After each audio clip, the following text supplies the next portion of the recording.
എല്ലാവർക്കും നമസ്കാരം. Welcome back to Niyans. കറിയൊന്നുമില്ലാതെ തന്നെ കഴിക്കാൻ പറ്റിയ നല്ല ക്രിസ്പിയും ക്രഞ്ചിയുമായിട്ടുള്ള ദോശയുടെ റെസിപ്പിയാണ് ഇന്നത്തെ വീഡിയോയിലുള്ളത്. ഇത് മസ്റ്റായിട്ടും ട്രൈ ചെയ്ത് നോക്കേണ്ട ദോശയാണ്.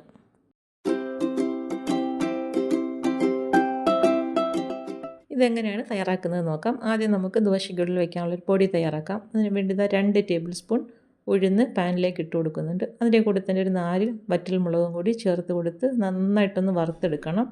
അപ്പോൾ ഇത് മിക്സിയിലിട്ട് പൊടിക്കാനായതുകൊണ്ട് തന്നെ നന്നായിട്ടൊന്ന് മൂത്ത് കിട്ടണം. മൂത്ത് കളറൊക്കെ മാറി നല്ലൊരു ഗോൾഡൻ ബ്രൗൺ കളറാകുന്നത് വരെ ഒന്ന് വറുത്തെടുക്കാം. വറുക്കുമ്പോൾ ഫ്ലെയിം മീഡിയത്തിലാക്കി കൊടുത്ത് വറുക്കാം. അപ്പോൾ ഇത് ഈ ഒരു രീതിയിൽ നന്നായിട്ട് കളർ മാറി വരുന്ന സമയത്ത് അതിലേക്ക് ഒരു 1/2 ടീസ്പൂൺ കായപ്പൊടിയും കൂടി ചേർത്ത് കൊടുക്കാം. കായപ്പൊടി ഇട്ട് കൊടുത്തതിന് ശേഷം അതും കൂടി ഒന്ന് മൂത്ത് വരണം. അപ്പോൾ ആ ഒരു സമയം വരെ വീണ്ടും ഒന്ന് ഇളക്കി കൊടുക്കാം. കായപ്പൊടി ഇട്ട് കൊടുത്തതിന് ശേഷം പെട്ടെന്ന് തന്നെ വറുത്ത് ഫ്ലെയിം ഓഫ് ചെയ്ത് കൊടുക്കാം. ഇനി ഇത് നന്നായിട്ട് തണുത്ത് വരുന്ന സമയത്ത് മിക്സിയുടെ ജാറിലേക്ക് ഇട്ട് കൊടുത്തൊന്ന് പൊടിച്ചെടുക്കണം. ഒന്ന് ഇതേപോലെ ജാറിലേക്ക് ഇട്ട് കൊടുക്കാം. ഇട്ട് കൊടുത്തിട്ട് നന്നായിട്ടൊന്ന് പൊടിച്ചെടുക്കാം. പൊടിച്ചെടുക്കുന്ന സമയത്ത് അതിലേക്ക് ആവശ്യത്തിനുള്ള ഉപ്പും കൂടി ചേർത്ത് കൊടുക്കാം. പിന്നീട് ഇതേപോലെ നല്ല ഫൈനായിട്ടൊന്ന് പൊടിച്ചെടുക്കാം. ഇനി ദോശ ചുടാനുള്ള പാൻ അടുപ്പിലേക്ക് വെച്ച് കൊടുത്തിട്ടുണ്ട്. ദോശമാവും കൂടി തയ്യാറാക്കി വയ്ക്കാം.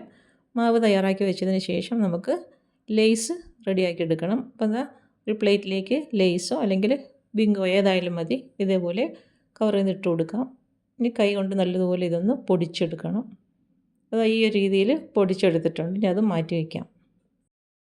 ഇനി തവയിലേക്ക് ദോശമാവ് ഒഴിച്ചു കൊടുത്ത് നന്നായിട്ടൊന്ന് പരത്തിയെടുക്കണം. അപ്പം കനം കുറച്ച് നല്ല വലിപ്പത്തിലാണ് പരത്തിയെടുക്കേണ്ടത്. അപ്പം നല്ലതുപോലെ ക്രിസ്പി ആയിട്ട് കിട്ടാൻ വേണ്ടിയാണ് നന്നായിട്ട് വലിപ്പത്തിൽ കനം കുറച്ച് ഇതേപോലെ ഒന്ന് പരത്തി കൊടുക്കാം.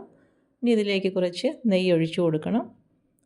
നെയ്യ് ചുറ്റിച്ച് കൊടുത്തതിന് ശേഷം പിന്നീട് നമുക്ക് തയ്യാറാക്കി വെച്ചിരിക്കുന്ന പൊടി ഇതേപോലെ ഇട്ട് കൊടുക്കാം. അതും നന്നായിട്ടൊന്ന് സ്പ്രെഡ് ചെയ്ത് കൊടുക്കാം എല്ലാ ഭാഗത്തും.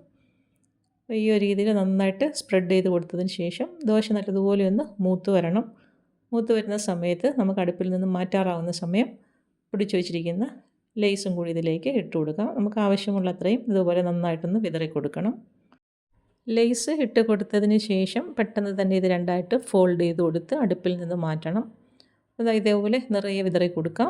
പിന്നീട് ഇതേപോലെ രണ്ടായിട്ടൊന്ന് മടക്കി കൊടുക്കാം. അപ്പോൾ കണ്ടില്ലേ, ദോശ നല്ല ക്രിസ്പി ആയിട്ടാണ് ഇരിക്കുന്നത്. ഇനി ഈ സമയത്ത് തന്നെ നമുക്ക് പെട്ടെന്ന് അടുപ്പിൽ നിന്നും മാറ്റി കൊടുക്കാം. ഇത് വളരെ ഈസി ആയിട്ട് തയ്യാറാക്കാൻ പറ്റുന്ന ദോശയാണ്. ഇനി അടുത്തതും ഇതേപോലെ തന്നെ തയ്യാറാക്കിയെടുക്കാം. ദോശമാവ് കോരി ഒഴിച്ച് നന്നായിട്ടൊന്ന് ചുറ്റിച്ച് കൊടുക്കാം. പിന്നെ അതിലേക്ക് നെയ്യും കൂടി ഒഴിച്ചു കൊടുക്കാം. നെയ്യ് ഒഴിച്ചു കൊടുത്തതിന് ശേഷം പൊടി വിതറി കൊടുക്കാം. പൊടിയൊക്കെ വിതറി കൊടുക്കുമ്പോൾ അത്യാവശ്യം നന്നായിട്ട് തന്നെ ചേർത്ത് കൊടുത്തോളൂ. നമ്മൾ വേറെ കറിയൊന്നും ഇതിലേക്ക് ഉപയോഗിക്കുന്നില്ല. അതുകൊണ്ട് തന്നെ പൊടിയൊക്കെ അത്യാവശ്യം നന്നായിട്ട് വിതറി കൊടുക്കണം. അതേപോലെ തന്നെ പിന്നെ ലേസും അതേപോലെ ഇട്ട് കൊടുക്കാം. അതും നന്നായിട്ട് നിറച്ച് വിതറി കൊടുക്കാം.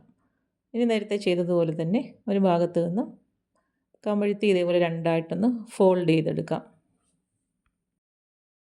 അപ്പോൾ നല്ല സൂപ്പർ ടേസ്റ്റുള്ളൊരു ദോശയാണ്. ഇതൊരു പരീക്ഷണമായിരുന്നു, സക്സസ് ആയിട്ടുള്ളതാണ്. അപ്പോൾ എല്ലാവരും ഈ ഒരു രീതിയിലൊന്ന് ട്രൈ ചെയ്ത് നോക്കിക്കോളൂ. മസ്റ്റ് ട്രൈ ഐറ്റമാണ്.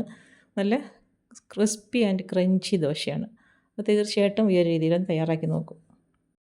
കറിയൊന്നും ഇല്ലാതിരിക്കുന്ന സമയത്തൊക്കെ ദോശയൊക്കെ തയ്യാറാക്കണമെങ്കിൽ ഈ ഒരു രീതിയിലൊന്ന് തയ്യാറാക്കി നോക്കും. കുട്ടികൾക്കൊക്കെ തീർച്ചയായിട്ടും ഇഷ്ടപ്പെടും. അതുപോലെ തന്നെ വളരെ പെട്ടെന്ന് തയ്യാറാക്കിയെടുക്കാൻ പറ്റുന്ന ഒരു ഐറ്റം കൂടിയാണ്.